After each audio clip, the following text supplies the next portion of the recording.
Hello everyone, welcome to GS plus. Last video में हमने देखा था कॉन्स्टिट्यूंट असेंबली के बारे में और इस वीडियो में हम देखेंगे इंडियन कॉन्स्टिट्यूशन के शेड्यूल एंड उसके पार्ट्स के बारे में। तो जैसे कि हमने पहले ही देखा था कि जो इंडियन कॉन्स्टिट्यूशन में जो टोटल नंबर ऑफ शेड्यूल्स हैं वो ओरिजिनली कितने थे, 8 थे, लेकिन अमेंडमेंट करके हमने 4 और ऐड किए और अब वो टोटल कितने हो गए, 12। तो इंडियन कॉन्स्टिट्यूशन में एट प्रेजेंट टोटल 12 शेड्यूल्स हैं और पार्ट्स की बात करें तो पहले टोटल 22 पार्ट्स थे और अब 25 पार्ट्स हैं। सो एक एक करके हम सारे शेड्यूल्स और पार्ट्स को देखते हैं। सो अगर हम शेड्यूल की बात करें तो शेड्यूल्स में एडिशनल इन्फॉर्मेशंस रहती हैं जो जिन्हें हमने अलग कैटेगराइज कर लिया है कि जैसे पहले शेड्यूल में अगर हम देखें तो पहले शेड्यूल में जितने भी स्टेट्स हैं, जो यूनियन टेरिटरीज़ हैं, यूनियन टेरिटरीज़ वो हैं जो साइज़ में इतनी छोटी हैं कि उनको एक अलग स्टेट नहीं डिक्लेयर किया जा सकता, तो वो डायरेक्ट सेंटर के ही कंट्रोल में रहती हैं, तो वो टेरिटरीज़ को हम यूनियन टेरिटरीज़ बोलते हैं।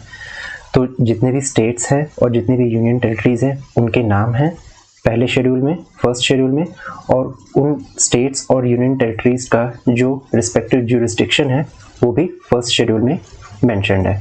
अगर सेकंड शेड्यूल में बात करें तो कुछ पोस्ट्स हैं, कुछ ऑफिसेज हैं, जैसे कि प्रेसिडेंट, हर स्टेट में गवर्नर्स होते हैं, गवर्नर होते हैं हर एक स्टेट का। तो जितने भी गवर्नर्स हैं वो जो हमारे पार्लियामेंट में आप जानते हैं कि जैसे एक लोकसभा होती है और एक राज्यसभा होती है, तो लोकसभा के जो प्रिसाइडिंग ऑफिसर होते हैं उन्हें हम स्पीकर बोलते हैं और जो उसमें उनके बाद जो होते हैं वो डेप्यूटी स्पीकर होते हैं। तो लोकसभा के जो स्पीकर और डेप्यूटी स्पीकर हैं, और सिमिलरली स्टेट में जो लेजिस्लेटिव असेंबली होती है उसमें भी जो स्पीकर और डेप्यूटी स्पीकर हैं इनके, और राज्यसभा के चेयरमैन, डेप्यूटी चेयरमैन, ये जितने भी ऑफिसर्स हैं इन सब की सैलरीज, एमोल्यूमेंट्स, प्रिविलेजेस, ये सब कुछ दिया रहता है। तो कौन कौन किनकी सैलरीज वगैरह सब दी रहती है? प्रेसिडेंट के, गवर्नर्स के, लोकसभा एंड लेजिस्लेटिव असेंबली के जो स्पीकर और डेप्यूटी स्पीकर है उनके, और उसके बाद राज्यसभा और स्टेट में जो लेजिस्लेटिव काउंसिल्स होती हैं, सारे स्टेट में तो लेजिस्लेटिव काउंसिल्स नहीं होती हैं लेकिन जितने में भी हैं उनके चेयरमैन और डेप्यूटी चेयरमैन, राज्यसभा के चेयरमैन और डेप्यूटी चेयरमैन और लेजिस्लेटिव काउंसिल के चेयरमैन और डेप्यूटी चेयरमैन, इनकी सैलरीज, इनके इमोल्यूमेंट्स और प्रिविलेजेस भी मेंशन्ड होते हैं। सुप्रीम कोर्ट के और जितने भी हाई कोर्ट्स हैं हमारी कंट्री में उन सब के जितने भी जजेस हैं उन सब की सैलरीज और प्रिविलेजेस इसमें मेंशन होती हैं। और कंट्रोलर एंड ऑडिटर जनरल एक पोस्ट होती है, उनकी भी सैलरी इसमें मेंशन होती है, क्योंकि सैलरी क्या होंगी, उनके इमोल्यूमेंट्स क्या होंगे, प्रिविलेजेस क्या क्या होंगे, ये सब सेकेंड शेड्यूल में मेंशन होता है। अगर हम थर्ड शेड्यूल की बात करें तो थर्ड शेड्यूल में ओथ एंड अफर्मेशंस के बारे में मेंशन है, जैसे कि कुछ पोस्ट्स हैं, कुछ ऑफिसेज हैं, उनके ओथ के बारे में कि उनके ओथ की वर्डिंग क्या होगी, उनका किस फॉर्मेट में होगा, उनको ओथ कौन दिलाएगा, ये सारी इंफॉर्मेशन थर्ड शेड्यूल में है। तो किसके किसकी ओथ के बारे में है? जो हमारी पार्लियामेंट हो, हमारी जो गवर्नमेंट बनती है, सेंट्रल गवर्नमेंट, स्टेट गवर्नमेंट, तो उन गवर्नमेंट में एडमिनिस्ट्रेशन के लिए हम मिनिस्टर्स भी देखते हैं ना। तो यूनियन में, सेंट्रल गवर्नमेंट में यूनियन मिनिस्टर्स होते हैं और स्टेट गवर्नमेंट में स्टेट मिनिस्टर्स होते हैं। तो यूनियन मिनिस्टर्स और स्टेट मिनिस्टर्स के जो ओथ होते हैं वो थर्ड शेड्यूल में मेंशन्ड होते हैं। उसके अलावा हमारे पार्लियामेंट के जितने भी मेंबर्स होते हैं, जितने भी मेंबर ऑफ पार्लियामेंट्स हैं, एमपीज़ हैं, और स्टेट में जो लेजिस्लेटिव असेंबली होती है उसके जो मेंबर्स हैं, MLAs, member of legislative assemblies, तो एमपीज़ एंड एमएलएज इनकी भी ओथ मेंशन होती है। और एमपी और एमएलए के जो इलेक्शंस होते हैं, तो जो इलेक्शन में जो कैंडिडेट खड़ा होता है वो जब अपना कैंडिडेचर अप्लाई करता है तो वो भी एक ओथ लेता है, वो ओथ भी थर्ड शेड्यूल में मेंशन होती है। जो हमारे सुप्रीम कोर्ट होती है उसके जजेस और जितने भी हाई कोर्ट्स हैं उन सबके जजेस, उनकी भी ओथ इसमें मेंशन होती है। और similarly controller and auditor general की ओथ भी इसमें होती है। सो सेकंड शेड्यूल और थर्ड शेड्यूल में अगर आप कॉमन दो चीज़ देखेंगे तो एक तो हो गया जजेस का और एक कैग का, कैग यानी कंट्रोलर एंड ऑडिटर जनरल का। अगर हम फोर्थ शेड्यूल की बात करें तो वो उसमें allocation of the seats in Rajya Sabha to the states and UTs, जो हमारी राज्यसभा है उसमें सीट के जो एलोकेशन है उसके बारे में 4th शेड्यूल में मेंशन्ड है। और 5th शेड्यूल की अगर हम बात करें तो इंडिया में हमने कुछ एरियाज़ को एज अ शेड्यूल्ड एरिया हमने कैटेगराइज किया हुआ है और उसमें रहने वाले लोगों को हम शेड्यूल्ड ट्राइब बोलते हैं। तो यहाँ डी होगा। तो उनके एडमिनिस्ट्रेशन की जितनी भी की जो डिटेल हैं उससे रिलेटेड जो इम्पोर्टेंट डिटेल्स हैं वो हमने 5th शेड्यूल में डाली हुई है। वो सारी डिटेल हमें 5th शेड्यूल से मिलती है।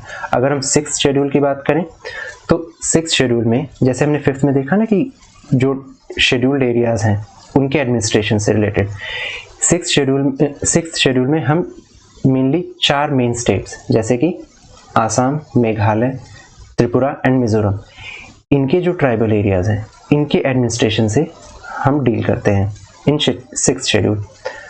अगर हम 7th शेड्यूल की बात करें तो जैसे आप जानते हैं कि पार्लियामेंट होती है और स्टेट लेजिस्लेचर होती है।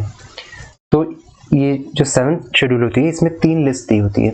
यूनियन लिस्ट में वो टॉपिक्स मेंशन्ड होते हैं जिसके ऊपर पार्लियामेंट ही लॉ बनाएगी, और स्टेट लिस्ट में वो टॉपिक्स होते हैं या वो सब्जेक्ट्स होते हैं जिनके ऊपर सिर्फ और सिर्फ स्टेट लेजिस्लेचर ही लॉ बनाएगी, जैसे कि लेजिस्लेटिव असेंबली ही लॉ बनाएगी। और कॉन्करेंट लिस्ट वो तीसरी लिस्ट होती है, इसके अंदर जितने भी सब्जेक्ट्स हैं उनके ऊपर पार्लियामेंट भी लॉ बना सकती है और स्टेट लेजिस्लेचर भी लॉ बना सकती है। तो 7th शेड्यूल में 3 लिस्ट दी हुई हैं, यूनियन लिस्ट, स्टेट लिस्ट और कॉन्करेंट लिस्ट। 8th शेड्यूल की अगर हम बात करें तो ऑफिशियल लैंग्वेजेस से रिलेटेड है। जैसा कि हम जानते हैं कि इंडिया की कोई नेशनल लैंग्वेज तो है नहीं, बट स्टिल ऑफिशियल लैंग्वेजेस हैं। और जब कॉन्स्टिट्यूशन हमारा एकदम इनैक्ट हुआ था तो उस वक्त हमारे पास टोटल 14 ऑफिशियल लैंग्वेजेस थी, बट आगे अमेंडमेंट के थ्रू हमने इसमें और भी ऐड किए हैं और at present total 22 official languages हैं।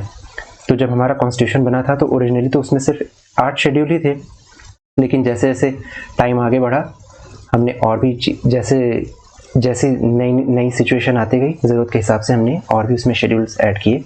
तो जो 9th शेड्यूल है वो पहला कॉन्स्टिट्यूशनल अमेंडमेंट से हमने ऐड किया था। फर्स्ट कॉन्स्टिट्यूशन अमेंडमेंट इन 1951 हमने 9th शेड्यूल को ऐड किया था और इसमें जनरली लैंड रिफॉर्म से रिलेटेड जितने भी लॉज थे वो हमने इसमें डाले थे। जनरली 9th शेड्यूल बनाने का पर्पज़ ये था कि इसके अंदर जो भी लॉज हम डाल देंगे उनका जुडिशियल रिव्यू ना हो। हमारी सुप्रीम कोर्ट जो है उसके पास एक जुडिशियल रिव्यू की पावर होती है जिसके थ्रू वो किसी भी नए लॉ को एक रिव्यू करती है कि क्या ये कॉन्स्टिट्यूशन के साथ तालमेल में बैठता है या नहीं, ये कॉन्स्टिट्यूशन को कहीं वायलेट तो नहीं कर रहा है। तो उस जुडिशियल रिव्यू से बचने के लिए 9th शेड्यूल में कुछ लॉज डाले गए थे और वो लॉज जनरली लैंड रिफॉर्म से ही थे। तो ये 9th शेड्यूल का हो गया। हालांकि बाद में सुप्रीम कोर्ट ने ये जजमेंट में दिया कि उसमें 1973 के बाद से जो भी लॉज उसमें ऐड किए गए हैं वो जुडिशियल रिव्यू उनका हो सकता है, तो अब वो मैटर नहीं रह गया। अगर हम 10th शेड्यूल की बात करें तो ये एंटी डिफेक्शन लॉ से रिलेटेड है।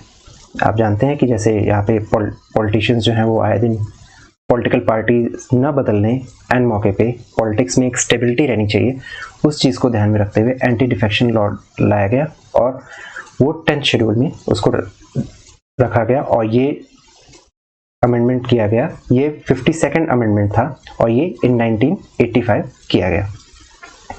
और अगर हम 11th शेड्यूल में बात करें तो 11th शेड्यूल जो है पंचायत से रिलेटेड है, वो पंचायत से डील करता है। और उसी तरह से सिमिलरली 12th शेड्यूल जो है वो म्यूनिसिपैलिटी से डील करता है। पंचायत जो है वो ग्रामीण इलाकों में होता है और म्यूनिसिपैलिटीज़ जो होती हैं वो सिटीज़ में होती हैं, नगरीय क्षेत्र में होती हैं। तो ये तो टोटल शेड्यूल्स हो गए। अब अगर हम पार्ट्स की बात करें तो इंडियन कॉन्स्टिट्यूशन में टोटल कितने पार्ट्स हुआ करते थे? पहले कितने थे? पहले तो 22 थे, लेकिन अमेंडमेंट के बाद अब टोटल कितने हो गए हैं? 25 हो गए। तो एक एक करके देखते हैं। सारे नहीं याद करने हैं, लेकिन स्टार्टिंग के कुछ याद करने हैं और बीच के जैसे कि इलेक्शन वाला पार्ट है ये सब याद होना चाहिए, क्योंकि एग्जाम में डायरेक्ट पूछ सकता है कि जैसे इलेक्शन जो है कॉन्स्टिट्यूशन ऑफ इंडिया के किस पार्ट में मेंशन है। तो एक एक करके देखते हैं। अगर हम पहले पार्ट की बात करें तो पहले पार्ट में यूनियन एंड इट्स टेरिटरी, जो कि आर्टिकल 1 से लेके 4 तक को कवर करता है। ये आर्टिकल 1 से 4 तक जो है वो पहला पार्ट है। उसके अंदर इंडिया जो यूनियन और उसकी जो टेरिटरी, मतलब कैसे स्टेट बनेगा, स्टेट का फॉर्मेशन कहाँ कैसे होगा, किसके पास पावर है, इन सब से रिलेटेड उसमें इंफॉर्मेशन है। अगर पार्लियामेंट चाहे तो नया स्टेट बना सकती है, किसी स्टेट की बाउंड्री को ऑल्टर कर सकती है और नाम बदल सकती है, इस तरह की चीज़ें।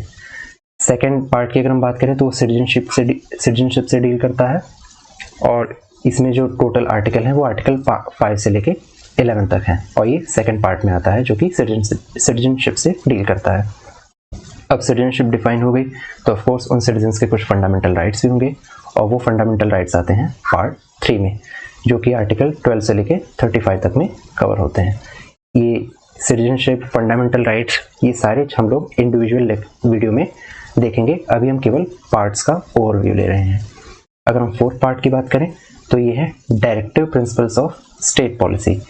ये फंडामेंटल राइट्स की तरह जस्टिसेबल तो नहीं है, लेकिन ये स्टेट के ऊपर एक गाइडेंस का काम करती है कि जब भी आप कोई पॉलिसी बनाए या कोई लॉ बनाए तो इन चीज़ों को ध्यान में रख के बनाए। तो ये DPSP जो है, directive principles of state policy, ये फोर्थ पार्ट में आता है। और ये जो 4A है, यानी पार्ट 4A, ये एक अमेंडमेंट के थ्रू ऐड किया गया था। ये ओरिजिनल कॉन्स्टिट्यूशन में नहीं था फंडामेंटल ड्यूटीज़ का। 4A में फंडामेंटल ड्यूटीज़ हैं, जैसे हमारे कुछ फंडामेंटल राइट्स हैं, उसी तरह हमारे कुछ फंडामेंटल ड्यूटीज़ भी हैं। इसे अमेंडमेंट के थ्रू ऐड किया गया था, और ये पार्ट 4A में आता है। अगर इसके बाद आगे हम बढ़ते हैं, बात करते हैं, तो जो पार्ट 5 है वो यूनियन गवर्नमेंट के बारे में है। इसमें जनरली इसमें अलग अलग चैप्टर्स भी हैं, जैसे कि प्रेसिडेंट का चैप्टर है, उसके बाद प्राइम मिनिस्टर हैं, वाइस प्रेसिडेंट भी इसमें हैं। जनरली जो यूनियन गवर्नमेंट से रिलेटेड जो मेन चीज़ें हैं वो सारी इन्फॉर्मेशन इसमें दी हुई है। पार्ट 6 में देखा जाए तो उसी तरह स्टेट गवर्नमेंट के बारे में भी है। जैसे पार्ट 5 में यूनियन गवर्नमेंट का सब कुछ मेंशन है कि यूनियन गवर्नमेंट में कैसे प्रेसिडेंट का क्या काम होगा, प्राइम मिनिस्टर का क्या काम होगा, यूनियन काउंसिल ऑफ मिनिस्टर होंगे, ये सब। उसी तरह पार्ट 6 में स्टेट गवर्नमेंट का जो पूरा स्ट्रक्चर है वो दिया हुआ है। CM, गवर्नर और स्टेट के जो काउंसिल ऑफ मिनिस्टर्स हैं उनके बारे में ये सारी इन्फॉर्मेशन इसमें दी हुई है। पार्ट 8 जो है वो यूनियन टेरिटरीज़ के बारे में सारी इन्फॉर्मेशन देती है। पार्ट 9, आप लोग एक चीज़ देख रहे होंगे कि यहाँ पार्ट 6 के बाद डायरेक्ट पार्ट 8 पे आ गए, बीच का पार्ट 7 कहाँ गया? पहले हुआ करता था, लेकिन अमेंडमेंट के थ्रू हमने उसे रिपील कर दिया, हटा दिया। तो जैसा कि मैंने कहा कि इंडियन कॉन्स्टिट्यूशन एक ब्रीदिंग डॉक्यूमेंट है, ज़रूरत के हिसाब से हम इसमें चीज़ें ऐड भी कर सकते हैं और इसमें से चीज़ों को निकाल भी सकते हैं। तो जो 7th पार्ट हुआ करता था वो हमने रिपील कर दिया। तो अगर 9th पार्ट की बात करें तो 9th पार्ट जो है वो पंचायत से डील करता है, और उसी तरह 9th A पार्ट जो है वो म्यूनिसिपैलिटी से डील करता है। अगर हम आगे बढ़ें तो